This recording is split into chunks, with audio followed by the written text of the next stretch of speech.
Graças a paz, irmãos. Eu quero trazer através desse áudio uma reflexão rápida sobre um dos ministérios de Cristo, né? E eu quero iniciar com a leitura de João capítulo 14, Evangelho de Jesus escrito por João 14, verso 6, onde nas palavras de Jesus ele disse: Eu sou o caminho e a verdade e a vida. Ninguém vem ao Pai senão por mim. Um dos maiores ministérios, ou eu digo até o maior ministério de Cristo, é ensinar o caminho, irmãos. Então, o ensino, ele fazia parte da jornada de Jesus, da missão de Jesus, porque ele estava orientando, dando instruções às pessoas que o ouviam, estavam dispostas a ouvi-lo, a ensinar este caminho, né? Porque ele faz essa declaração em João capítulo 14, verso 6, que ele é o caminho, a verdade e a vida. Muitas outras operações Cristo fez em seu ministério, irmãos. Isso é um fato.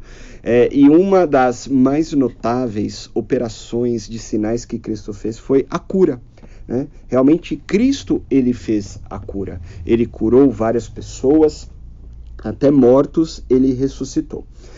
Mas eu quero trazer, em Mateus capítulo 9, uma reflexão.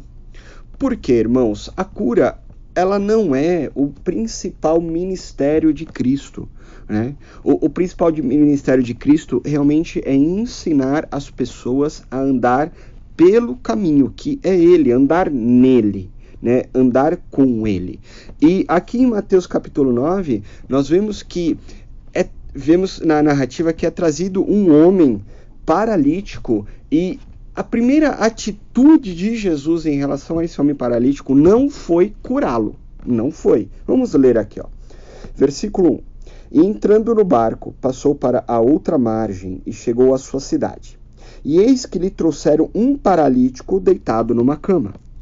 E Jesus, vendo a fé deles, disse ao paralítico: Filho, tem bom ânimo, perdoado te são os teus pecados. Então veja, irmãos, que o primeiro encontro que este paralítico teve com Cristo, o que Cristo fez com ele? Curou. Cristo disse a ele, para ele ter bom ânimo, porque perdoado lhe seriam seus pecados. Porque Cristo, meu irmão, ele já foi anunciado por João Batista, e a pregação de João era: arrependei-vos, porque vos é chegado o reino dos céus. Então, a salvação, ela é o principal assunto do ministério de Cristo, irmãos, né? A cura, sim, ela fez parte do ministério de Cristo, mas não era o ministério principal. Cristo, ele não veio curar somente as enfermidades físicas. Ele veio, sim, salvar aquilo que havia se perdido, que é o que está escrito em Lucas, na narrativa do capítulo 15.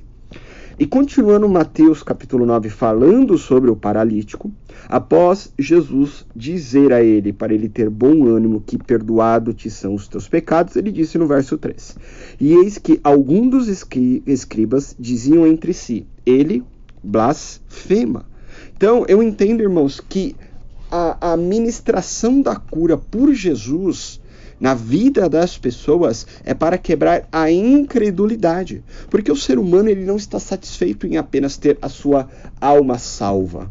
Ele não está satisfeito em ter apenas a vida eterna. Ele quer que Jesus resolva os seus problemas físicos aqui nesta terra. Mas a gente tem que prestar atenção em um fato, que neste mundo, irmãos, jaz no maligno. Este mundo já é do maligno. Então Cristo, ele quer salvar os seus filhos aqui desta terra corrompida. Então, o primeiro fato que Jesus, ele tem que fazer na vida de uma pessoa é perdoar os seus pecados. O que vier consequentemente depois disso, irmãos, sabe, não importa muito. Por quê? Não adianta você ser curado e não ter os seus pecados perdoados. Não resolve.